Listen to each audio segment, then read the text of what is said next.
Adolf Hitler মৃত্যুর ঠিক আগ মুহূর্তে একটা কথা বলেছিল, মাই spirit will rise from the grave and the world will see I was right. তার মানে একদিন কবর থেকে আমার আত্মা জেগে উঠবে আর সেদিন পুরো পৃথিবী দেখবে যে আমি একদমই সঠিক ছিলাম। আর আপনি কি জানেন, যখন আমি এই ডকুমেন্টারির জন্য রিসার্চ করছিলাম তখন ইনস্টাগ্রামে আমার সামনে এমন শত শত রিল চলে এলো যার কমেন্ট সেকশন দেখে আমি জাস্ট স্তব্ধ হয়ে গেছি। অলমোস্ট প্রতি দ্বিতীয় ব্যক্তি এই কথাটি মানতে রেডি যে হিটলার যা করেছিল তা একদম ঠিক এবং সে তার সময়ের চেয়ে অনেক বেশি এগিয়ে ছিল। অথচ অন্যদিকে দুনিয়া জুড়ে এমন লাখ লাখ আর্টিকেল, ব্লগ আর ইউটিউব ভিডিও পেয়ে যাবেন যেখানে হিটলারকে ক্লিয়ারলি একজন ইভিল বা শয়তান ডিক্লেয়ার করে দেওয়া হয়েছে। তাহলে এখন আসল প্রশ্নটা হচ্ছে, what is the actual truth? আসল সত্যিটা ঠিক কি? হিটলার কি সত্যিই শয়তান ছিল, নাকি ছিল মহান, নাকি এর বাইরেও অন্য কোনো সাইড আছে যা আমাদের সবার কাছ থেকে অত্যন্ত সুপরিকল্পিতভাবে ইন্টেনশনালি লুকিয়ে রাখা হয়েছে? Simple yes or no answer. Hitler, good guy, bad guy? I'm going to say I'm neutral on that. I'm abstaining from There's that no one. neutral. You're saying that Hitler was not a bad guy?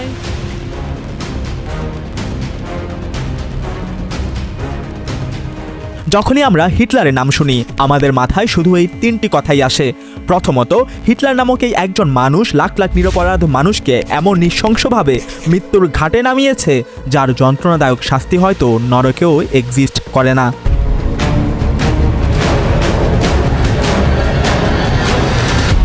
দ্বিতীয়ত, world war II। যদি Hitler না থাকতো তবে হয়তো কোনোদিন দ্বিতীয় বিশ্বযুদ্ধ হতোই না। তৃতীয়ত, অ্যান্টিসেমিটিজম। এর মানে হলো জিউস বা ইহুদিদের স্রেফ তাদের কালচার আর রিলিজিয়নের বেসিসে ব্লাইন্ডলি হেট করা। আর যখনই এই অ্যান্টিসেমিটিজম শব্দটা কানে আসে অটোমেটিক হিটলারের চেহারা চোখের সামনে ভেসে ওঠে, কারণ এই জেদের বশেই হিটলার প্রায় 60 লাখ জিউসকে তাদের আইডেন্টিটি দেখে দেখে মেরে ফেলেছিল। কিন্তু এখন প্রশ্ন আসে, সত্যি কি একজন একা মানুষ লাখ লাখ মানুষকে মারতে পারে? একজন একা মানুষ কি একটা নির্দিষ্ট ধর্মের 60 লাখ মানুষের হলোকাস্ট করিয়ে দিতে পারে? একজন একা মানুষ কি আস্ত একটা বিশ্বযুদ্ধ ঘটিয়ে দিতে পারে? ওয়েল, এটা কতটা সত্যি আর কতটা মিথ্যা তা এই ডকুমেন্টারির এন্ড পর্যন্ত আসতে আসতে আপনি নিজেই বুঝে যাবেন। শুধু তাই নয়, এই ভিডিওতে আপনি এটাও জানতে পারবেন যে BMW থেকে শুরু করে IBM আর পর্শে থেকে শুরু করে ফোক্সওয়াগন আজকের দিনের এই বড় বড় মার্কেট লিডারদের সাফল্যের সাথে হিটলারের ঠিক কী কানেকশন ছিল।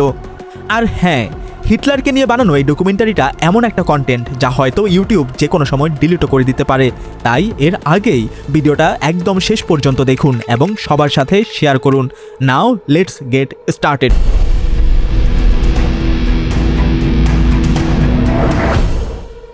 আমি শুরুতেই ক্লিয়ার করে দেই, এই ডকুমেন্টারি হিটলারের কোনো বায়োগ্রাফি বা জীবন কাহিনী নয় যে সে কোথায় জন্মেছে, তার মা বাবা কী করতো, তার শৈশব কিভাবে কেটেছে। এসবের ওপর ইউটিউবে অলরেডি হাজার হাজার ভিডিও পেয়ে যাবেন। And I don't want to be the one যে আবার সেই ঘিসাপিটা জিনিস রিপিট করে আপনার 30 মিনিট সময় নষ্ট করবে। এই ডকুমেন্টারি বানানোর জন্য আমাদের টিম টানা 2 মাসেরও বেশি সময় নিয়েছে। হিটলারের অ্যারাউন্ডে যত পসিবল পড়ালেখা করা দরকার আমরা করেছি। বই, আর্টিকেল, রিসার্চ পেপার থেকে শুরু করে তার অরিজিনাল স্পিচগুলো থরলি গো থ্রু করেছি। বেশ কয়েকজন সাবজেক্ট ম্যাটার এক্সপার্টের সাথে আমরা পার্সোনালি গিয়ে মিট করেছি। So now I can confidently say এই ডকুমেন্টারিতে আজ হিটলারের সেই সাইডটাই ডিসকাস হবে যা আজ পর্যন্ত সবার কাছ থেকে ইন্টেনশনালি লুকিয়ে রাখা হয়েছে। আর ঠিক সেই জিনিসগুলোই ডিকোড হবে যা মেইনস্ট্রিম মিডিয়া কোনোদিন টাচই করেনি।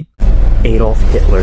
It's been 78 years since 6 million Jews were systematically murdered during World War II. I honestly think that Hitler was a good guy based upon my own research. He fought for his country. He wanted to purify it by kicking the greedy Jews out that were destroying his country. I'm done with the classifications. Every human being has something of value that they brought to the table, especially Hitler.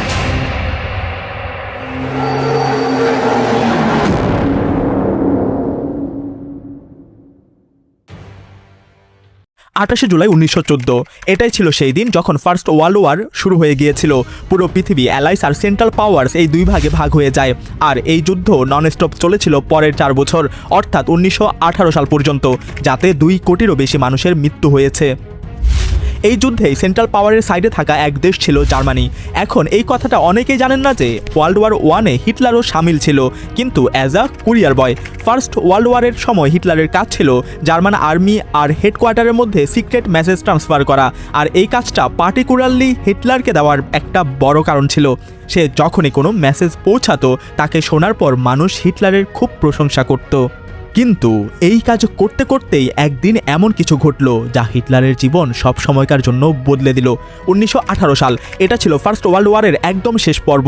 এই সময় হিটলারকে ফ্রান্সের একটা ছোট্ট গ্রামে posting দেওয়া হয়, আর ঠিক তখনই সেখানে একটা মস্ত বড় অ্যাটাক হয়, যাতে হিটলার খুব মারাত্মকভাবে আহত হয়ে পড়ে। তার একটা চোখ দিয়ে সে কিছুই দেখতে পারছিল না, যার কারণে সে ভুল ডিরেকশনে দৌড়াতে শুরু করে। আর তখনই তার সামনে এসে দাঁড়ায় এক ব্রিটিশ সোলজার, হেনরি টেন্ডি তার নাম। এই হেনরি কিন্তু কোনো সাধারণ সোলজার ছিলেন না, তিনি ছিলেন একজন চরম ট্রেন্ড এবং স্কিল্ড সোলজার। কিন্তু তিনি যখন দেখলেন যে হিটলার অলরেডি খুব ইনজার্ড এবং সে সম্পূর্ণভাবে আক্রান্ত, তার কাছে কোনো অস্ত্রও নেই, তাই একজন শত্রু দেশের সৈন্য হওয়া সত্ত্বেও হেনরি নিজের বন্দুক পেছনে সরিয়ে নেন আর হিটলারকে জ্যান্ত ছেড়ে দেন। কিন্তু হেনরি তখন বিন্দুমাত্র জানতেন না যে আজ তিনি যাকে নিরীহ ভেবে ছেড়ে দিচ্ছেন সেই ভবিষ্যতে লাখ লাখ নিরীহর গর্দান উড়িয়ে দেবে। হেনরির গুলি থেকে বেঁচে হিটলার যেমন তেমন করে একটা জার্মান হাসপাতালে পৌঁছায়। তার কন্ডিশন এতটাই খারাপ ছিল যে গ্যাস অ্যাটাকের কারণে তার একটা চোখ টেম্পোরারিলি ব্লাইন্ড হয়ে গিয়েছিল, আর তার লেফট শোল্ডার এত বাজেভাবে ইনজার্ড হয়েছিল যে তার ওই হাতটা সারা জীবন থরথর করে কাঁপত। ঠিক ওই সময় যখন সে হাসপাতালে অ্যাডমিট ছিল, সে এমন একটা খবর জানতে পারে যা শুনে সে লিটারেলি কেঁদে ফেলে। খবরটা ছিল ফার্স্ট ওয়ার্ল্ড ওয়ার অফিসিয়ালি শেষ হয়ে গেছে এবং জার্মানি স্যারেন্ডার করেছে।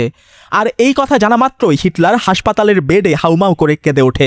এই হার জার্মানির জন্য এতটাই কস্টলি পড়েছিল যে তাদের ইকোনমি আর আর্মি দুটোই পুরো কলাপস করে যায়, আর অন্যদিকে ওখানকার সিটিজেনদের মোরাল পুরোপুরি ভেঙে চুরমার হয়ে যায়। এই হারের বদলে জার্মানিকে একটা ট্রিটি সাইন করতে হয়েছিল, যার নাম ছিল ট্রিটি অফ ভার্সাই। এই চুক্তিটাই ছিল হিটলারের ডিক্টেটর বা একনায়ক হওয়ার পেছনের one of the biggest reason. সামনে এটাকে আমি খুব ইনডেপথে গিয়ে এক্সপ্লেন করেছি, কিন্তু এখনকার জন্য মোটামোটা এতটুকু বুঝে নিন, এই ট্রিটি ছিল এমন একটা এগ্রিমেন্ট যার কারণে জার্মানির ওপর ইকোনমিক্যালি আর মিলিটারিগতভাবে চরম স্ট্রিক্ট রেস্ট্রিকশন ইম্পোজ করা হয়েছিল, যাতে জার্মানির হাল খারাপ থেকে খারাপতর হয়ে যায়। এই ট্রিটির কারণে জার্মানিতে হাইপার ইনফ্লেশন হয়ে গিয়েছিল, যার ফলে ওখানকার মানুষকে এক টুকরো ব্রেড কেনার জন্য সুটকেস ভরে ভরে টাকা নিয়ে বাজারে যেতে হতো। আর এই সব দেখে ওখানকার মানুষ চরম ফ্রাস্ট্রেটেড হয়ে পড়ে, বিশেষ করে ওখানকার সরকারের প্রতি। ওই সময় জার্মানিতে ভেইমার রিপাবলিক গভর্নমেন্ট সিস্টেম চলতো, আর ভার্সাই চুক্তির কারণে জার্মানির যে দশা হয়েছিল তার জন্য জার্মানরা তাদের সরকারকেই দোষারোপ করতে শুরু করে। তাদের মনে হচ্ছিল তাদের কারেন্ট গভর্নমেন্ট একদমই করাপ্টেড আর ইনকম্পিটেন্ট, আর এ কারণেই তারা যুদ্ধ হেরে গেছে এবং তাদের এমন হিউমিলিয়েটিং ট্রিটি সাইন করতে হয়েছে। আর এই আনস্টেবিলিটি আর আউটরেজের মাঝেই এই গল্পে এন্ট্রি হয় অ্যাডলফ হিটলারের। Und du glaubst, dass ich fleißig gewesen bin, dass ich gearbeitet habe, dass ich mich in diesen Jahren für dich eingesetzt habe, dass ich anständig... এখন দেখুন, হিটলার যে ছিল একজন ফর্মার সোলজার, যে নিজের দেশকে যুদ্ধাবস্থায় জি জান দিয়ে সমর্থন করেছিল, আর সাথে সাথে সে ছিল একজন চরম ক্যারিসমেটিক স্পিকার, যে নিজের স্পিচ দিয়ে যে কোনো মানুষকে সহজেই ম্যানুপুলেট করতে পারত। Dass ich fleißig gewesen bin, dass ich gearbeitet habe, dass ich Jan tritt für mich ein, so wie ich für dich eingetreten bin. এসবের পাশাপাশি জার্মানির কারেন্ট গভর্নমেন্টের ওপর ওখানকার মানুষ এমনিতেই চরম রেগেছিল, তাই কুল মিলিয়ে সব গ্রহ নক্ষত্র হিটলারের পক্ষে চলে এলো। জার্মানরা হিটলারের রূপেই তাদের নতুন লিডারকে খুঁজে পেল, আর দেখতে দেখতে হিটলার একজন আম লিডার থেকে সোজা জার্মানির যেখানে ডেমোক্রেসি ছিল সেখানেই ডিক্টেটর অর্থাৎ এক নায়ক হয়ে গেল। তাহলে এখন প্রশ্ন আসে, হিটলার একজন সাধারণ সোলজার থেকে উঠে সোজা ডিক্টেটর কিভাবে বনে গেল? দেখুন, 1920 সালে অ্যান্টন ডেক্সলার নামের এক leader national socialist German workers নামের একটা পার্টি ফর্ম করেছিলেন, কিন্তু যখন হিটলারের পলিটিক্সে এন্ট্রি হলো সে এই পার্টিকেই রিপ্যাকেজ করে নাম দিল নাজি পার্টি। আর এই পার্টির আন্ডারেই হিটলার নিজের একটা ম্যানিফেস্টো লঞ্চ করলো, যেটাকে সে বলতো 25 পয়েন্টস প্রোগ্রাম। এই ম্যানিফেস্টোতে হিটলার মোটা দাগে এই প্রমিসগুলো করেছিল যে সে জার্মানিকে আনএমপ্লয়মেন্ট বা বেকারত্ব থেকে বের করবে, ওয়ার্ল্ড ওয়ারের পর জার্মানির ওপর যে হিউমিলিয়েটিং পিস ট্রিটি ইম্পোজ করা হয়েছে সেগুলোকে ক্যান্সেল করে দেবে। কিন্তু এই ম্যানিফেস্টোতেই সে এটা উল্লেখ করেছিল যে জার্মানিতে শুধু তারাই থাকবে যাদের রগে খাঁটি জার্মান রক্ত বইছে, অর্থাৎ প্রপার জার্মান রেস ছাড়া বাকি যত ইমিগ্রেন্ট আছে তাদের জার্মানি থেকে বের করে দেওয়া হবে। আর এই ম্যানিফেস্টোর সবচেয়ে বড় কন্ট্রোভার্সিয়াল প্রমিসটা ছিল জার্মানির এই যে বাজে অবস্থা হয়েছে তার জন্য জিউস বা ইহুদি ধর্মের মানুষকে ব্লেম করো। এখন জিউসদের কেন ব্লেম করতে হবে এ নিয়ে এই ডকুমেন্টারিতে সামনে একটা পুরো চ্যাপ্টার আছে, সেখানে আমরা গভীরভাবে এর যুক্তি খণ্ডন করব। কিন্তু এখনকার জন্য মোটা এতটুকু বুঝে নিন, হিটলার তার এই 25 পয়েন্ট ম্যানিফেস্টোর থ্রু জার্মান মানুষকে ওয়াদা করেছিল যে I will make Germany great. আর হিটলারের এই ওয়াদাই মানুষের মন জয় করে নিয়েছিল। আর এরই মধ্যে 1923 সালে হিটলার একটা মস্ত বড় কাণ্ড করে বসে, যার জন্য তাকে জেলে ঢুকিয়ে দেওয়া হয়। সে আসলে কি করেছিল? তখনকার কারেন্ট গভর্নমেন্টকে ফেলে দেওয়ার জন্য একটা অভ্যুত্থান করে বসে সে, যেটাকে মিউনিক পুচ বলা হয়। কিন্তু তার এই অ্যাটেম্প্ট ফেল হয়ে যায় এবং তাকে জেলে পুরে দেওয়া হয়। আর ওই সময় জেলে বসে বসেই সে তার মোস্ট ফেমাস বুক মাইন কাম্ফ লেখে, যার মানে হলো মাই স্ট্রাগল বা আমার সংগ্রাম। এই বইয়ে সে নিজের আইডিওলজি আর ফিউচার প্ল্যান লিখে রাখে। জেল থেকে বাইরে আসার পর সে নিজের বিক্ষিপ্ত পার্টিকে আবার রিঅর্গানাইজ করে ইলেকশনে পার্টিসিপেট করে। কিন্তু তখনই এলো 1929 সাল, year of the great depression. জার্মানির অর্থনীতি ইতিমধ্যেই দুর্বল ছিল, আর তার উপর এখন গ্রেট ডিপ্রেশন চলে এলো, যার ফলে তাদের হাল যা আগে থেকেই খারাপ ছিল তা এখন আরও ডুবে যায়। আর এই সুযোগেরই পুরো ফয়দা তুলল হিটলার। সে নিজের স্পিচের থ্রু নাজি পার্টিকে এমনভাবে পোট্রে করলো যে এখন ব্যাস এই নাজি পার্টি আছে যা জার্মানিকে এই চরম দারিদ্র থেকে বের করতে পারবে। তাহলে সমস্যা ছিল ওই সময় জার্মানিতে অন্য কারো সরকার ক্ষমতায় এবং ওখানকার চ্যান্সেলর অন্য কেউ। আমাদের এখানে যেমন প্রাইম মিনিস্টার হয় তেমন জার্মানিতে চ্যান্সেলর। তো হিটলারকে যদি পাওয়ারে আসতে হয় তবে আগে তো তাকে জার্মানির চ্যান্সেলর হওয়া জরুরি ছিল। যদিও 1932 পর্যন্ত আসতে আসতে হিটলার পার্লামেন্টে নিজের সিট শেয়ার বেশ বাড়িয়ে নিয়েছিল এবং সে একটা প্রমিনেন্ট পজিশনে পৌঁছে গিয়েছিল, কিন্তু তাও তার কাছে মেজরিটি ছিল না, তাই পাওয়ার তো অন্য কারো হাতেই। পল ভন হিন্ডেনবার্গ ওই সময় জার্মানির প্রেসিডেন্ট ছিলেন, আর 1932-এ তিনি ফ্রান্স ভন পাপেন নামের এক মিনিস্টারকে জার্মানির চ্যান্সেলর বানিয়ে দেন। কিন্তু এই ভন পাপেনই ছিল সেই মানুষ যে নিজের প্রতিশোধ আর রাগের চক্করে এমন একটা সিদ্ধান্ত নিয়ে বসলো যা হিটলারকে মিস্টেকেনলি জার্মানির এক নায়ক বানিয়ে দিল। তো হয়েছিল কি, ভন পাপেনের আগে ব্রুনিং নামের এক মিনিস্টার জার্মানির চ্যান্সেলর ছিল, কিন্তু সে জার্মানির এই বিগড়ে যাওয়া হাল শুধরাতে পারছিল না, তাই তাকে সরিয়ে ভন পাপেনকে চ্যান্সেলর বানানো হয়। কিন্তু এই ভন পাপেনও কিছু খাস কাজ করতে পারছিল না, আর এই কারণে প্রেসিডেন্ট হিন্ডেনবার্গ তাকেও সরিয়ে দিলেন এবং ভন শিলারকে নতুন চ্যান্সেলর বানালেন। এই ভন শিলার ভন পাপেন আর তাদের বাকি মেম্বারদের সাথে মিলে এমন কিছু প্ল্যান বানিয়েছিল যাতে হিটলারের নাজি পার্টি পুরোপুরি খতম হয়ে যায়। কিন্তু আমরা সবাই জানি পলিটিক্সে কখনো কেউ কারো আপন হয় না। যেখানে পাওয়ার গেম আসে সেখানে পার্টি কিছু থাকে না, সেখানে শুধু নিজের চেয়ার ম্যাটার করে। আর চেয়ারের জন্যই এই ভন পাপেন পাগল হয়েছিল। সে ভাবলো যে কোনো উপায়ে আমি যদি কোথাও থেকে সাপোর্ট গেইন করে মেজরিটি নিয়ে আসতে পারি তবে আমাকে চ্যান্সেলর হওয়া থেকে কেউ আটকাতে পারবে না। আর তখন তার কাছে স্রেফ একটা অপশন ছিল, and that was Hitler. Von Papen secretly গিয়ে হিটলারের সাথে কিছু মিটিংস করলো এবং তাকে সব বলে দিল যে কিভাবে নাজি পার্টিকে খতম করার জন্য ভন শিলার চার দেয়ালের পেছনে বসে সিক্রেট মিটিংস করছে। আর তখনই সে হিটলারকে একটা অফার দেয় যে তুমি আমার সাথে চলে আসো, আমি পার্সোনালি গিয়ে হিন্ডেনবার্গের সাথে কথা বলবো এবং তোমাকে জার্মানির চ্যান্সেলর বানিয়ে দেব, আর বদলে আমার শুধু ভাইস চ্যান্সেলরের সিটটা চাই। এখন এই সব করার পেছনে ভন পাপেনের মোটিভ ছিল সে আর হিন্ডেনবার্গ মিলে হিটলারকে একটা পাপেট চ্যান্সেলর বা হাতের পুতুল বানিয়ে রাখবে, আর রিয়েল পাওয়ার ইনডিরেক্টলি তাদের হাতেই থাকবে। আর ওদিকে হিন্ডেনবার্গের অ্যাপয়েন্ট করা কোনো চ্যান্সেলরই ঠিকভাবে নিজের দায়িত্ব পালন করতে পারছিল না, তাই তাদেরও একটা নতুন চেহারার দরকার ছিল। অ্যান্ড হি নিউ অ্যাটলিস্ট ওই মোমেন্টে হিটলারের চেয়ে বেটার কাউকে পাওয়া যাবে না। তারা হিটলারকে শুধু তার এক্সট্রিমিস্ট আইডিওলজির জন্য হেট করত, কিন্তু তাদের মনে হয়েছিল এমনিতেও তো আমরা হিটলারকে একটা পাপেটের মতো ইউজ করব, সো অটোমেটিক সে আমাদের কন্ট্রোলেই থাকবে। কিন্তু ভন পাপেন আর হিন্ডেনবার্গ দুজনেই টের পায়নি যে তারা যার সাথে ম্যানুপুলেশনের গেম খেলছে সে ম্যানুপুলেশনে অলরেডি পিএইচডি করে বসে আছে। হিটলার কোনো দর কষাকষি ছাড়াই ভন পাপেনের শর্ত মেনে নিল যে সে নিজে চ্যান্সেলর হবে আর ভন পাপেন ভাইস চ্যান্সেলর থাকবে। ফাইনালি 30শে জানুয়ারি 1933-এ হিটলারকে জার্মানির চ্যান্সেলর বানিয়ে দেওয়া হয়। হিন্ডেনবার্গ আর ভন পাপেনের মনে হচ্ছিল তারা দুজনে মিলে হিটলারকে কন্ট্রোল করবে, কিন্তু স্রেফ 1 মাসের মধ্যে হিটলার পুরো গেমটাই উল্টে দিল।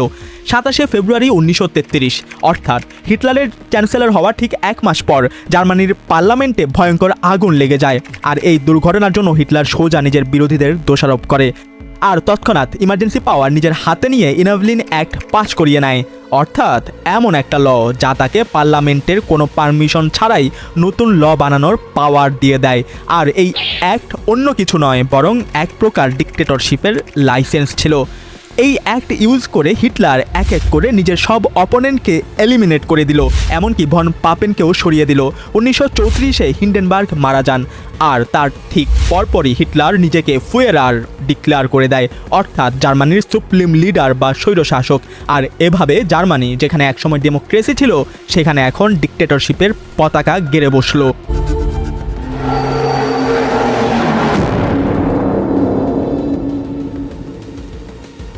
এখন আমরা আসবো এই ডকুমেন্টারির সবচেয়ে ইম্পর্টেন্ট পার্টে। যেভাবে একটা উঁচু বিল্ডিং বানানোর জন্য তার ফাউন্ডেশন খুবই জরুরি, ঠিক তেমনই এই ডকুমেন্টারির মাধ্যমে হিটলারকে বোঝার জন্য সে একজন সৈন্য থেকে এক নায়ক কীভাবে হলো এই কনটেক্সট সেট করা খুব জরুরি ছিল, যা আমরা আগের চ্যাপ্টারে অলরেডি দেখে নিয়েছি। তো এখন আমরা আসি এই ডকুমেন্টারির সেই পার্টে যা আপনাকে ভাবতে বাধ্য করবে। এই ভিডিওর শুরুতে আমি আপনাদের সাথে আলোচনা করেছিলাম যে যখনই আমরা হিটলারের নাম শুনি আমাদের মাথায় শুধু এই 3টি কথাই আসে। প্রথম, হিটলার লাখ লাখ মানুষকে মেরে ফেলেছে। দ্বিতীয়, ওয়ার্ল্ড ওয়ার 2 হয়তো কোনোদিন হতোই না যদি হিটলার না থাকতো। আর তৃতীয় কথা ছিল অ্যান্টিসেমিটিজম। মেইনস্ট্রিম মিডিয়ার চশমা দিয়ে যদি দেখা হয় তবে এই 3টি প্রধান কারণ ছিল যা হিটলারকে শয়তান বানায়। কিন্তু এবার একটু মেইনস্ট্রিম মিডিয়ার চশমাটা খুলে ইনভেস্টিগেশনের চশমা পরা যাক, আর ফ্যাকচুয়ালি, লজিক্যালি এবং স্ট্যাটিস্টিক্যালি এই কথা ডিকোড করার চেষ্টা করা যাক যে আসল ঘটনা কি। আর সত্যি কি হিটলার একজন শয়তান ছিল, নাকি একজন ম্যানুফ্যাকচার্ড এভিল বা কারো হাতে বানানো শয়তান ছিল? The entire Hitler dynasty is charted so that the blame can be squarely placed on the guilty men whose evil plotting brought on years of world chaos and caused the deaths of millions of innocent persons. He is able to learn how to manipulate and to orate to the German people. Hitler has made it. He has proved a successful strategist and manipulator. সবার আগে decode করি হিটলারের করা killing বা হত্যাকাণ্ডগুলোকে। এটা খুব মন দিয়ে দেখবেন। এখানে আমি কিছু নাম আর কিছু নাম্বার লিখেছি যা আপনার হোশ উড়িয়ে দেবে। এই লিস্টের প্রথম নাম হলো মাও সেতুং। ইনি চায়নার এমন এক লিডার ছিলেন যিনি স্রেফ 2 থেকে 3 বছরের মধ্যে কোটি কোটি মানুষের মৃত্যুর একচ্ছত্র কারণ বনে যায়। মাও একটা প্ল্যান বানিয়েছিলেন যে চায়নাকে এগ্রিকালচারাল কান্ট্রি থেকে সোজা ইন্ডাস্ট্রিয়াল পাওয়ার হাউস বানিয়ে দেবেন, আর তার এই প্ল্যানের নাম ছিল গ্রেট লিপ ফরওয়ার্ড। কিন্তু তার এই প্ল্যান কতটা খতরনাক হতে পারে তার আন্দাজ কারোই ছিল না। সে এই প্ল্যান এক্সিকিউট করার জন্য ওখানকার কৃষকদের থেকে জোরপূর্বক তাদের জমি কালেক্টিভাইজ করলো, অর্থাৎ সবার জমি সরকারের নিয়ন্ত্রণে নিয়ে নিল এবং মানুষদের দিয়ে ফোর্সড লেবার খাটালো। তাদের এমন আনরিয়েলিস্টিক টার্গেট দিয়ে দিল যে এত শস্য ফলাও, এত স্টিল বানাও, এটা করো সেটা করো, যা হিউম্যান ক্যাপাবিলিটি অনুযায়ী একেবারেই সম্ভব ছিল না। কিন্তু এই চক্করে হলো কি যে অফিসাররা ছিল তারা নিজেদের যান বাঁচানোর জন্য ফেক রিপোর্ট সাবমিট করা শুরু করলো। আর এর জেরে 1959 থেকে 1961 এই 2 বছরের মধ্যে চায়নায় এত বড় ফ্যামাইন বা আকাল চলে এলো যে তাতে আনুমানিক 3 থেকে 4 কোটি মানুষ স্রেফ না খেয়ে মরে গেল। আর এই আকালকে দুনিয়ার সবচেয়ে বড় ম্যানমেড ফেমাইন বা মানুষের তৈরি দুর্ভিক্ষ বলা হয়। এই 3 থেকে 4 কোটি নাম্বারটা সোর্স টু সোর্স ভ্যারি করে, কিন্তু নো ডাউট এই নাম্বারটা অনেক বড় ছিল। বলা হয় মানুষ লিটারেলি গাছের পাতা খেতে শুরু করেছিল এবং কিছু জায়গায় তো মাটি আর মানুষের হাড় পর্যন্ত খাওয়া হচ্ছিল। আর এর চেয়েও ভয়ানক কথা হলো মাওয়ের এই প্ল্যানকে যারা প্রশ্ন করেছিল তাদের বিরুদ্ধে মাও একটা ক্যাম্পেইন চালালো যার নাম ছিল কালচারাল রেভলিউশন। আর এর আওতায় সে বহু ছাত্র আর সাধারণ মানুষকে তাদের বিরুদ্ধে উস্কে দিয়েছিল যারা মাওকে অপোজ করছিল। আর এর জেরে আরও হাজার হাজার মানুষের মৃত্যু হয় এবং হাজার হাজার মানুষকে নির্মমভাবে টর্চার করা হয়। এই লিস্টে দ্বিতীয় নাম আসে জোসেফ স্টালিনের, যিনি ওই সময়ের ইউএসএসআরের অর্থাৎ আজকের রাশিয়ার ডিক্টেটর ছিলেন। এখানে জার্মানিতে হিটলার যখন মানুষকে মারার জন্য কনসেন্ট্রেশন ক্যাম্প বানাচ্ছিল, ঠিক ওই সময় ওখানে ইউএসএসআর স্টালিন নিজের পুরো দেশটাকেই ক্যাম্প বানিয়ে ফেলেছিলেন। 1930-এর কথা, যখন স্টালিনের ভয় ছিল যে কেউ তার থেকে তার চেয়ার কেড়ে না নেয়, আর এর জন্য সে যা করেছিল তা শুনলে আপনার রুহ কেঁপে উঠবে। 1936-এ স্টালিন সোভিয়েত ইউনিয়নে গ্রেট পার্জ, যাকে গ্রেট টেররও বলা হয়, তা করিয়েছিলেন। কিন্তু এই গ্রেট পার্জ আসলে কি? তো কথা এমন ছিল যে বান্দা স্টালিনকে চ্যালেঞ্জ করবে বা ভবিষ্যতে করতে পারে, তাদের সবাইকে স্টালিন মেরে ফেলতো। আর্মি অফিসার থেকে শুরু করে কবি, লেখক, শিক্ষক, এদের সবাইকে হয় গুলি করে উড়িয়ে দেওয়া হতো, নয়তো গুল্যাগে পাঠিয়ে দেওয়া হতো। আর জানেন এই গুল্যাগ কি ছিল? সোভিয়েত ইউনিয়নে আর্কটিক আর সাইবেরিয়া এই দুটি এমন লোকেশন ছিল যেখানে উইন্টারে এভারেস্ট টেম্পারেচার -40°C হতো। আর স্টালিন এই দুই লোকেশনে বড় বড় লেবার ক্যাম্প বানিয়ে রেখেছিলেন, যেখানে মানুষ বহু মাস ধরে কোনো সোয়েটার ছাড়া এবং পেট ভরে খাবার না খেয়ে কড়কড়ে ঠান্ডায় ব্যাস দিন রাত কাজ করত। বাচ্চা বুড়ো থেকে শুরু করে যাদেরই এই গুলাগে পাঠানো হতো, তারা লাশ হয়েই ওখান থেকে ফিরত। শুধু এতটুকুই নয়, এই গুলাগ ছাড়াও স্টালিনও মাওয়ের মতো মানব তৈরি দুর্ভিক্ষ তৈরি করেছিলেন, যাতে আবার লাখ লাখ মানুষের মৃত্যু হয়েছিল। 1932 আর 1933-এ স্টালিন যে দুর্ভিক্ষ তৈরি করেছিলেন তাকে হলোডোমর বলা হয়। স্টালিন আসলে করেছিলটা কি? ইউক্রেনের সব কৃষকদের থেকে তাদের শস্য কেড়ে নিয়ে তা মস্কো পাঠিয়ে দিয়েছিল, যার জেরে একা ইউক্রেনে 30 থেকে 40 লাখ মানুষ স্রেফ ভুকমারিতে মারা যায়। যদি গুল্যাগ, পার্জেস আর ফেমাইনের ওভারঅল এস্টিমেট বের করা হয়, তবে একা স্টালিনই 2 কোটিরও বেশি মানুষকে মেরে ফেলেছেন। আর এতে মজার ব্যাপার কি জানেন? স্টালিন হলেন সেই মানুষ যিনি দুবার নোবেল শান্তি পুরস্কারের জন্য নমিনেট হয়েছিলেন। চলুন এই লিস্টে আর একটু নিচে আসি। জাপানের স্বৈরশাসক হিন্দেকি তোজো, তিনি চায়নার মাঞ্চুরিয়া প্রভিন্সে একটা সিক্রেট ফ্যাসিলিটি শুরু করেছিল, যার নাম ছিল ইউনিট 731। এখন একে ফ্যাসিলিটি বলার চেয়ে একটা হিউম্যান স্লটার হাউস বা মানুষের কসাইখানা বলাই বেটার। এখানে যে জাপানি সায়েন্টিস্টরা ছিল, তারা জ্যান্ত সাধারণ নাগরিক আর যুদ্ধে ধরা পড়া যে যুদ্ধবন্দীরা ছিল, তাদের ওপর খুব ডেডলি এক্সপেরিমেন্ট করতো। ফর এক্সাম্পল, জ্যান্ত মানুষকে অ্যানেস্থেসিয়া দেওয়া ছাড়াই ডাইসেক্ট বা কেটে ফেলা হতো, যাতে তারা তাদের বডির ভেতরের অর্গানগুলোকে লাইভ অবজার্ভ করতে পারে।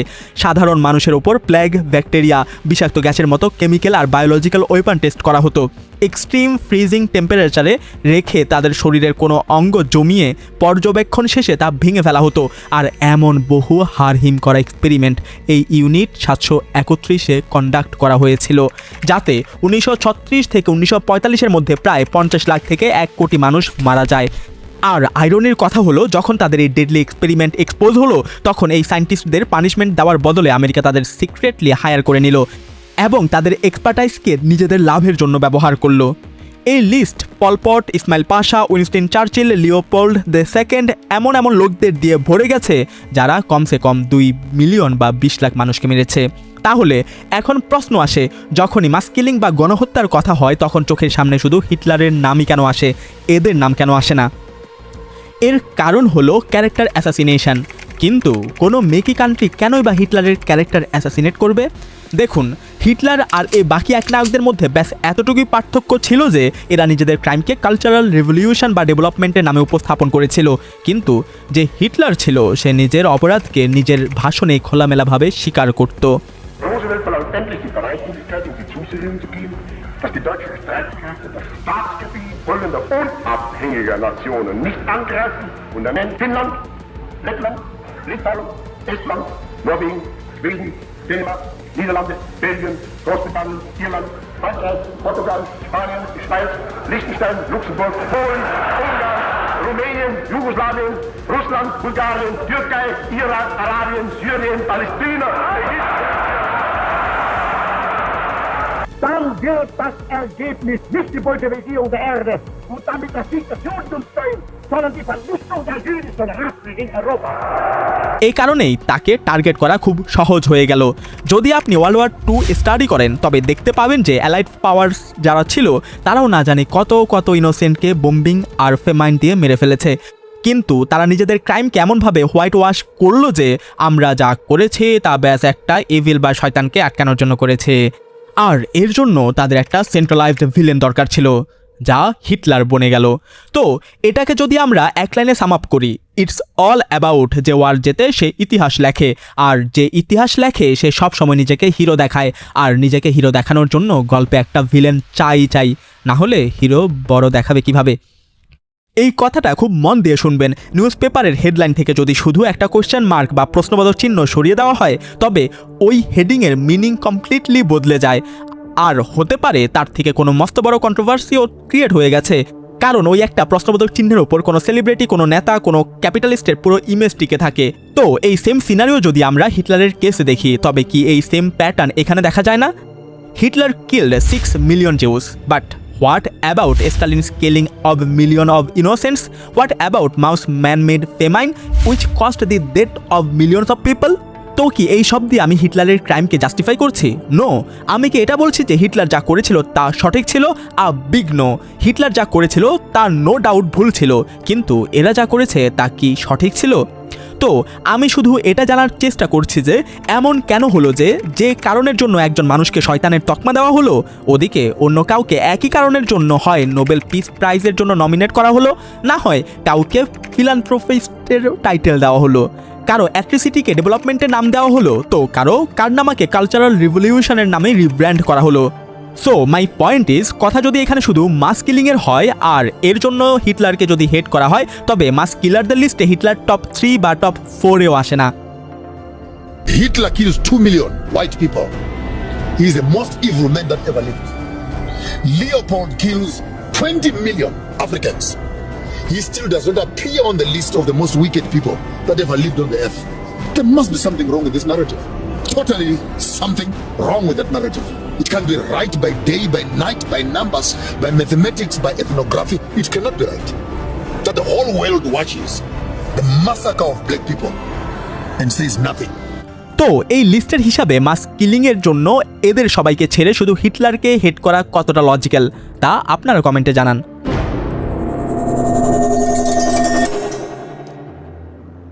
হেনরি ফোর্ড, যিনি ফোর্ড মোটর কোম্পানির ফাউন্ডার ছিলেন, তিনি ওই সময় একমাত্র আমেরিকান ছিলেন যাকে হিটলার পছন্দ করত।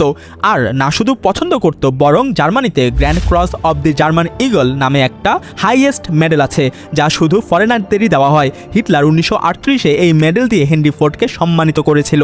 এমনকি হিটলারের যে ফেমাস বুক মাইন কাম্ফ, সেখানেও সে লিখেছে যে সে একজন কার মেকারের খুব বড় ফ্যান, আর এই কার মেকার অন্য কেউ নন, বরং হেনরি ফোর্ডই ছিলেন। কিন্তু এখন প্রশ্ন আসে, হেনরি ফোর্ডের জন্য হিটলারের মনে এত সফট কর্নার, এত ভালোবাসা কেন ছিল? এর কারণ হলো হেনরি ফোর্ডের অ্যান্টিসেমেটিক অর্থাৎ জিউস বা ইহুদিদের বিরুদ্ধে হেট্রেডওয়ালা রাইটিংস।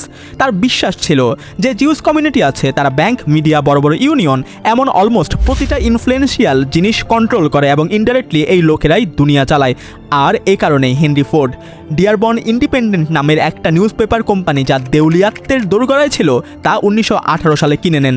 আর 1920 থেকে 1924 পর্যন্ত এই পত্রিকার মাধ্যমে the international Jew, the world's problem এই নামে একটা উইকলি সিরিজ, তাও নিউজ পেপারের ফ্রন্ট পেজে পাবলিশ করা শুরু করেন, যার ফলে আমেরিকা থেকে শুরু করে গ্লোবালি লাখ লাখ মানুষ এই কথা মানার জন্য প্রস্তুত হয়ে গিয়েছিল যে জিউসরা সত্যি দুনিয়ার জন্য হুমকি। আর হেনরি ফোর্ডের এই যে অ্যান্টিসেমেটিক স্ট্যান্স, তা হিটলারের খুব পছন্দ ছিল। কিন্তু এখন আপনারা হয়তো ভাবছেন, জিউস লোকেরা এমন আর কি করেছিল যার জন্য হিটলার আর হেনরি ফোর্ড তাদের এত ঘৃণা করত? আর হিটলার তো বদনামি এই অ্যান্টিসেমেটিক কারণের জন্য। তো একে বোঝার জন্য একটু পেছনে যেতে হবে। দেখুন, সবার মনে হয় যে জিউসদের ওপর যে অত্যাচার হয়েছে তার বিরুদ্ধে যে ঘৃণা, তা শুধু জার্মানিতেই ছিল, আর তাও আবার শুধু হিটলারের কারণে। But what if I tell you, এটা শুধু গল্পের 0.1%, বাকি 99.9% গল্প অন্য কিছুই, যা মেইনস্ট্রিম মিডিয়া কোনোদিন ছুবেই না। প্রথমে এই টেবিলটা খুব মন দিয়ে দেখুন। এখানের বছরের কলামে আপনি যে 722 বিসি, 586 বিসি, এখানে এই যে 1493, 1948 দেখতে পাচ্ছেন, এই বছরগুলো কি জানেন? আচ্ছা, তার আগে একবার এই দেশওয়ালা কলামে নজর ঘুরিয়ে নেই। এখানে এই যে Roman empire, England, France, Spain, Austria, Portugal, যে দেশগুলো দেখা যাচ্ছে, এগুলো কি জানেন? এগুলো হলো সেসব বছর আর সেসব দেশ যেখান থেকে জিউস কমিউনিটিকে এক্সপেল অর্থাৎ দেশ থেকে তাড়িয়ে দেওয়া হয়েছিল। অর্থাৎ লাগাতার দুনিয়ার প্রতিটা কোনায় কোনো না কোনো দেশ থেকে জিউসদের বের করে দেওয়া হচ্ছিল। আর আজও জিউসরা এই নিয়ে অভিযোগ করে যে যেখানেই যাই প্রতিটা জায়গায় একই অবস্থা। Jews do not feel safe today. We are a people that has been kicked out of every place we've ever lived for 2000 years. Every single place. কিন্তু কোশ্চেন ইজ কেন? And even more important question is এই সবের সাথে হিটলারের কি সম্পর্ক? হিটলারের এই সবের সাথে কি সম্পর্ক, এটা বোঝার জন্য আগে এই কেন এর উত্তর খোঁজা খুব জরুরি, যে কেন জিউসদের অলমোস্ট প্রতিটা দেশ থেকে তাড়িয়ে দেওয়া হতো। তো দেখুন, শুরুর দিকে যখন জিউসদের তাড়িয়ে দেওয়া হচ্ছিল, তখন তার প্রধান কারণ ছিল তাদের ধর্ম। এখন এই ধর্মে আবার কি সমস্যা? এর ওপর যদি খুব ডিপে যাই তবে আলাদা করে একটা ডকুমেন্টারি বানাতে হবে, কিন্তু এখনকার জন্য মোটামোটা এতটুকু বুঝে নিন, জুডাইজম, ক্রিশ্চিয়ানিটি আর ইসলাম এই তিনটি রিলিজনকেই আব্রাহামিক রিলিজন বলা হয়। আর এই তিনটি ধর্মে কিছু কন্ট্রাডিকশন থাকার কারণে এদের মধ্যে কনফ্লিক্ট হতো। আর জানেন, ইভেন বাইবেলের নিউ টেস্টামেন্ট অনুযায়ী যে জিসাস ক্রাইস্ট ছিলেন তাকে জিউসরাই ক্রুসিফাই করেছিল, অর্থাৎ মেরে ফেলেছিল। আর এই রিলিজিয়াস কনফ্লিক্টগুলোর কারণেই জিউসরা, যারা মাইনরিটি কমিউনিটি ছিল, তাদের আলাদা আলাদা কান্ট্রি থেকে এক্সপেল করা হতো, না তারা চাকরি পেত আর না সোসাইটিতে পেত সম্মান। সেসব দিয়ে হলো কি, যদি সিস্টেম এদের গ্রহণ নাই করে তবে এরা নিজেদের জন্য একটা সিস্টেম বানিয়ে নিবে, আর সেসব দিয়ে তাই হলো। আর যেহেতু কথা টিকে থাকা আর বিলুপ্তির ওপর চলে এসেছিল, তাই এরা যে যে ব্যবসায় সম্ভব ছিল ঢুকতে শুরু করলো, আর তাদের মধ্যে বেশিরভাগ বিজনেস ইললিগ্যাল বা শেডি হতো। এই লোকেরা money laundering, prostitution, art, entertainment, banking এমন এমন খাতে ঢুকে গেল এবং এত পয়সা বানিয়ে নিল যে আজ অলমোস্ট প্রতিটা টপ কোম্পানির মালিক জিউসরাই। গোল্ডম্যান স্যাক্স, BlackRock, Vanguard, Warner Brothers, Universal Pictures, Meta, Dell, Oracle, আর এই লিস্ট অনেক লম্বা। এত কিছু বলা থেকে আপনাকে একটা ভিডিও দেখাই, ভাষা না বুঝলেও সাবটাইটেল পড়ে পুরো ব্যাপারটা বুঝে যাবেন। كيف سيطر اليهود على صناعة الإباحية؟ في العام 2016 قام الكنيسة الإسرائيلي بتمرير مشروع قانون يجبر مقدمي خدمات الإنترنت ISPs على حجب المواقع الإباحية في كل الدولة بسبب ما تقدمه هذه المواقع من أضرار تؤثر في الأطفال وتؤذي الشعب। এই ভিডিও মোতাবেক আজও প্রায় পুরো পর্ন ইন্ডাস্ট্রি জিউসরা নিয়ন্ত্রণ করে, কিন্তু এর উল্টো ঘটনা ঘটলো ইসরায়েলে, যেখানে বর্তমানে মেজরিটি ইহুদিরাই। সেখানে 2016 সালে বিল পাশ করে নিজেদেরই পর্ন ওয়েবসাইট সেই দেশে ব্যান করা হয়েছে। আর জিউসদের ব্যাপারে পুরো দুনিয়ায় একটা কথা খুব প্রচলিত আছে যে জিউসরা নিজেদের লাভের জন্য যে কোনো পর্যায়ে যেতে পারে। So what is the point here? Point is central banking থেকে শুরু করে মিডিয়া আর এন্টারটেইনমেন্ট থেকে শুরু করে অয়েল, যার হাতে এই সব সেক্টরের কন্ট্রোল থাকে সে খুব সহজেই পুরো দুনিয়া নিয়ন্ত্রণ করতে পারে। এখন আমাদের ওই প্রশ্নে আসি যে এই সবের সাথে হিটলারের কি সম্পর্ক ছিল? দেখুন, যেমনটা আমি শুরুতে বলেছিলাম, হিটলার ফার্স্ট ওয়ার্ল্ড ওয়ারে জি জান লাগিয়ে পুরো মেহনতের সাথে জার্মানির সাইড থেকে লড়েছিল, কিন্তু পরে সে জানতে পারে জার্মানি এই যুদ্ধে হেরে গেছে। ওই সময় জার্মানিতে আরও একটা কথার চর্চা হতো যে ওয়ার্ল্ড ওয়ার 1-এর সময় জার্মানির যে জিউস কমিউনিটি ছিল তারা শত্রু দেশকে সমর্থন করেছিল এবং নিজেদের দেশকেই ধোঁকা দিয়েছিল। যদিও বহু লোক বর্তমানে এই কথা অস্বীকার করে, কিন্তু ওই সময় এই কথা চর্চার বিষয় যে ছিল তা নিশ্চিত। দ্বিতীয় কথা, যেহেতু জার্মানি যুদ্ধে হেরে গেছে তার কারণে তাদের অর্থনীতি আর পুরো পরিস্থিতি একদম খারাপ হয়ে গিয়েছিল। তৃতীয় কথা, মুসলিমীয় জিউস পপুলেশন জার্মানির মেজরিটি অফ ইনস্টিটিউশন কন্ট্রোল করত। চতুর্থ কথা, যাদের জানা নেই তাদের বলে দেই, হিটলার একজন খুবই স্কিল্ড আর্টিস্ট ছিল। সে এমন এমন পেন্টিং আঁকতো যা মানুষ মন্ত্রমুগ্ধের মতো শুধু দেখতেই থাকতো। কিন্তু সে যখন 1908-এ ভিয়েনার ইউনিভার্সিটিতে অ্যাডমিশন নিতে গেল তাকে সেখানে অ্যাডমিশন দেওয়া হয়নি। এখন একে কোইন্সিডেন্ট বলুন বা আপনি যা বলতে চান বলুন, কিন্তু যে প্রফেসর হিটলারকে অ্যাডমিশন দিতে মানা করেছিলেন তিনি একজন জিউস ছিলেন। আর পঞ্চম কথা, যেমনটা আমি আগেও বললাম যে রিলিজিয়াস কন্ট্রাডিকশনের কারণে ক্রিশ্চান আর জিউসদের মধ্যে সবসময় একটা দ্বন্দ্ব লেগেই ছিল। তো এখন হলো কি, যখন হিটলার রাজনীতিতে এলো সে জানতো যে তাকে যদি ক্ষমতায় যেতেই হয় তবে এমন কোনো ইস্যু ধরতে হবে যা মাস বা আম জনতাকে হিট করে। আর যেহেতু জার্মানদের মধ্যে রিলিজিয়াস কনফ্লিক্টের জেরে জিউসদের নিয়ে অলরেডি ঘৃণা ছিলই, ওপর থেকে ওয়ার্ল্ড ওয়ার 1-এ জিউসদের ওপর অ্যালিগেশনসও লেগেছিল এবং সাথে জিউসরা একটা মাইনরিটিও ছিল। তো হিটলার একটা স্ট্রং ইস্যু পেয়ে গেল নিজেকে অ্যাজ আ পলিটিশিয়ান পজিশন করার, আর সে ওপেনলি নিজের স্পিচের থ্রু জিউস হেট্রেড ছড়ানো শুরু করলো। Dann wird das Ergebnis nicht die Bolschewikierung der Erde und damit der Sieg des Judentums sein, sondern die Vernichtung der jüdischen Rasse in Europa. পরবর্তীতে এই সম্মিলিত ঘৃণার জেরে হিটলার 60 লাখ জিউস পপুলেশনকে খুব নির্মমভাবে মেরে ফেলে। যদিও বহু হিস্টোরিয়ানের মতে এই 60 লাখের নাম্বারটাকে ডিনাই করা হয়, but what I feel, 60 lakh হোক বা 6 লাখ হোক বা 6000 হোক, ক্রাইম তো ক্রাইমই হয়। আর এখন আমরা আবার ব্যাক করি আমাদের সেই 3 জিনিসে যার জন্য হিটলারকে ঘৃণা করা হয়।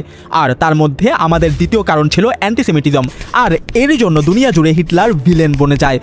ইভেন যদি মেনস্ট্রিম মিডিয়ার ন্যারেটিভ আর history textbook go through করেন তবে মনে হবে যে এই অ্যান্টিসেমিটিজম ওয়ার্ডটার ইনভেনশনই হিটলার করেছে, কিন্তু as I already showed you this table, কীভাবে হাজার হাজার বছর ধরে হিস্টোরিক্যাল জিউসদের নিয়ে বহু দেশেই ঘৃণা ছিল, আর এই সব কিছু কোনো একদিন বা 1 বছর বা 10 বছরেও হয়নি। এই যে অ্যান্টিসেমিটিজম ওয়ালা চিন্তাটা hundreds of thousands of years ধরে চলে আসছিল। হিটলার শুধু করল কি, ওই চিন্তাকে নিজের ওয়েপন বানিয়ে দুনিয়াকে এটা দেখিয়ে দিল যে পাবলিক সেন্টিমেন্টকে প্রপারলি ওয়াইজলি যদি একটা টুল বানিয়ে ব্যবহার করা যায় তবে একজন সাধারণ সৈন্য স্বৈরশাসক বনে যেতে পারে। তাহলে এখন প্রশ্ন আসে যে চিন্তা হাজার বছর ধরে ইতিমধ্যেই চলে আসছিল এবং যেটিকে হিটলার ওয়েপেনাইজ করলো, তবে অ্যান্টিসেমিটিজমের জন্য শুধু হিটলারকে ঘৃণা করা কতটা যুক্তিযুক্ত? যদি কথা অ্যান্টিসেমিটিজমেরই হয় তবে ইংল্যান্ড থেকে শুরু করে স্পেন, ফ্রান্স থেকে শুরু করে এদিকে মিডল ইস্ট, প্রায় প্রতিটা দেশের ভেতরেই ইহুদি বিদ্বেষ ভরা ছিল। আর দেশ তো ওখানকার মানুষদের দিয়েই তৈরি হয়, মানে এই দেশগুলোর মানুষ যখন জিউসদের হেট্রেডের সাপোর্টে এসে দাঁড়ালো তখনই তো জিউসদের তাড়িয়ে দেওয়া সম্ভব হলো নাকি? তবে অ্যান্টিসেমিটিজমের সাথে শুধু একা হিটলারেরই নাম কেন জুড়ে দেওয়া হলো, অন্য কারো কেন নয়?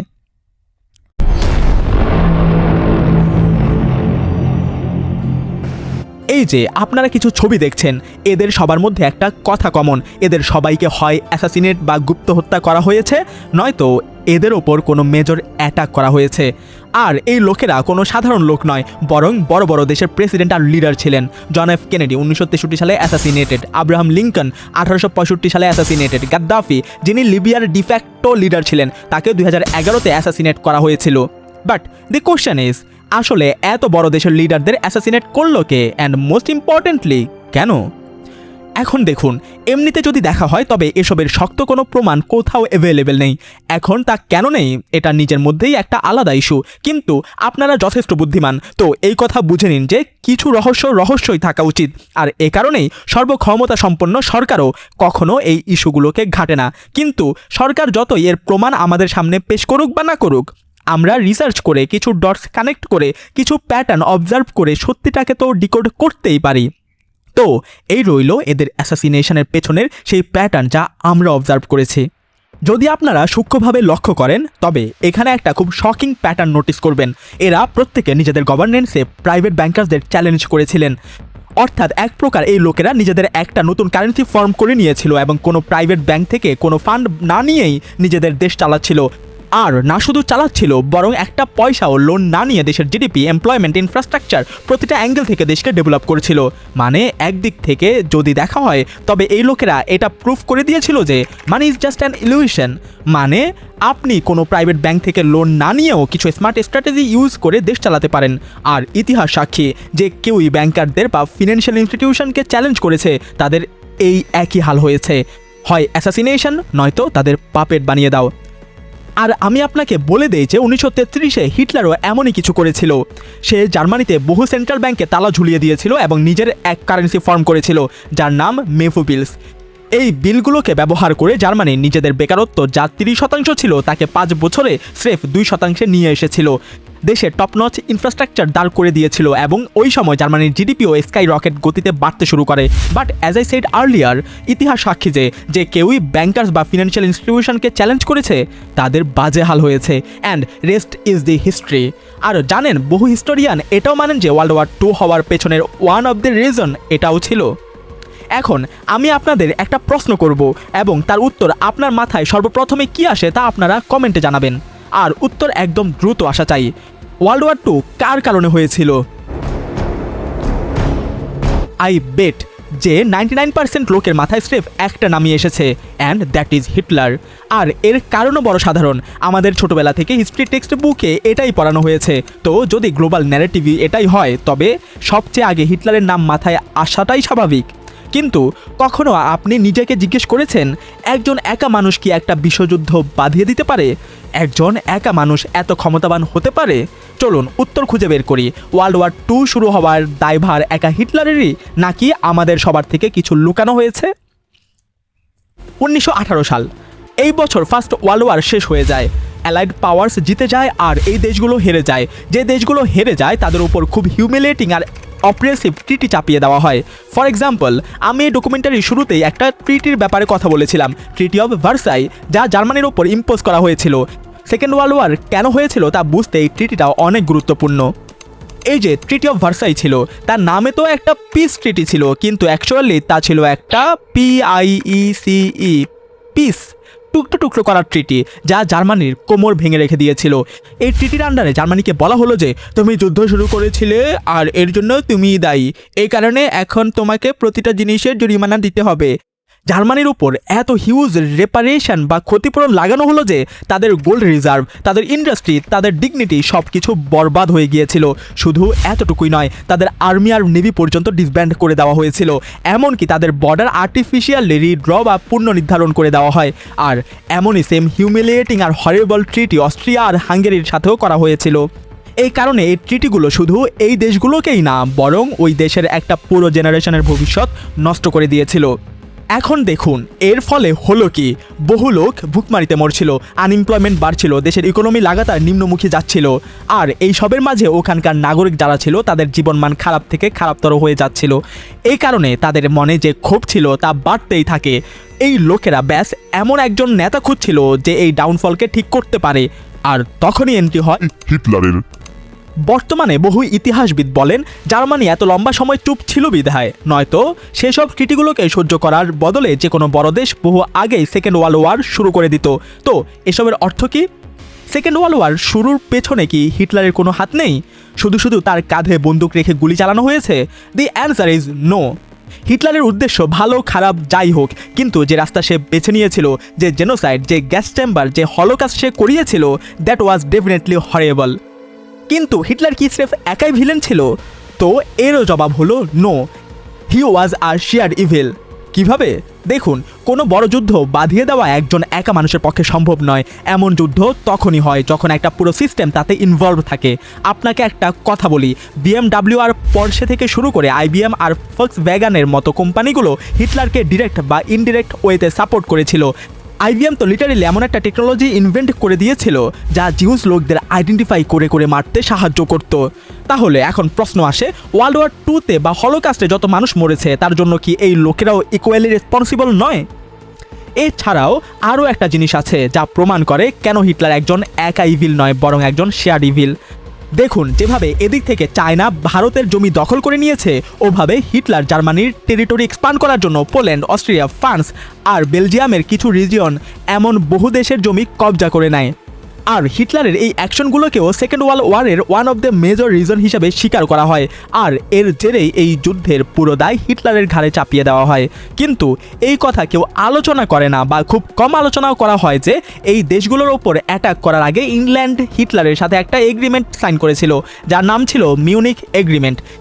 এই এগ্রিমেন্ট অনুযায়ী ইংল্যান্ড হিটলারকে খোল্লা ছাড় দিয়ে দিয়েছিল যে তোমার চেকোস্লোভাকিয়া এই দেশের সাথে যা ইচ্ছা করার করো, আমরা তাতে নাক গলাবো না। মানে কথা যখন অন্যদের হয় তখন এদের মরাল আর এথিক্স কোনো কোনায় ডুবে মরে, কিন্তু যখন ওই ভিলেন যাকে এরা কোনো এক সময় খোলা ছেড়ে দিয়েছিল, সে যখন পাল্টা তাদের ওপরই অ্যাটাক করে তখন সে ইভিল বনে যায়। সো অ্যাগেইন, ওয়ার্ল্ড ওয়ার 2কে উস্কে দিতে ইংল্যান্ডও কি ইকুয়ালি রেসপন্সিবল ছিল না? এছাড়াও আর একটা ইম্পর্টেন্ট জিনিস আছে, যখন হিটলার বাকি দেশের ওপর অ্যাটাক করছিল, জার্মানির টেরিটরি এক্সপান্ড করছিল, ঠিক ওই সময়ে জাপান, চায়না আর কোরিয়ায় মৃত্যু তাণ্ডব চালাচ্ছিল নিজেদের এম্পায়ার এশিয়ায় এক্সপান্ড করার জন্য। এদিক থেকে ইতালি আফ্রিকাকে ইনভেড বা আক্রমণ করছিল। আর সোভিয়েত ইউনিয়ন তো হিটলারের সাথে এগ্রিমেন্টই সাইন করে নিয়েছিল মলোটভ রিবেন্ট্রপ প্যাক্ট নামে। এই এগ্রিমেন্টে দুই দেশ, জার্মানি আর সোভিয়েত ইউনিয়ন, আপোষে সওদা করে নিয়েছিল যে দুজনে মিলে পোল্যান্ডকে আধা আধি ভাগ করে নেবে। আর শুধু এখানেই না, পুরো দুনিয়া জুড়ে আলাদা আলাদা জায়গায় এমন আলাদা আলাদা ব্ল্যান্ডার্স হচ্ছিল। যদি আপনি এইসব ঘটনাকে, আলাদা আলাদা দেশের কার্যকলাপকে, নেতাদের মানসিকতাকে এক পৃষ্ঠায় নামিয়ে আনেন আর তাদের সূক্ষ্মভাবে অবজার্ভ করেন, আপনি জানতে পারবেন যে বিশ্বযুদ্ধ কোনো একা একজন মানুষের কারণে ঘটেনি, বরং পুরো দুনিয়া, বিশেষ করে ইউরোপের সামষ্টিক ভুলের মাসুলই ছিল হিটলারের ট্রিগার পয়েন্ট।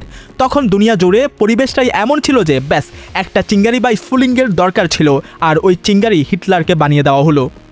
দেখুন, কোনো জিনিস কমপ্লিটলি ব্ল্যাক বা কমপ্লিটলি হোয়াইট হয় না, আসলে তা গ্রে হয়। এগেন আই উইল রিপিট যে নো ডাউট হিটলার একজন ভিলেন ছিল, কিন্তু সে একা ছিল না। এই ড্রামার স্টেজে আরও ক্যারেক্টার দাঁড়িয়েছিল, কিন্তু যে স্পটলাইট তা শুধু হিটলারের মাথায় পড়ল। কেন?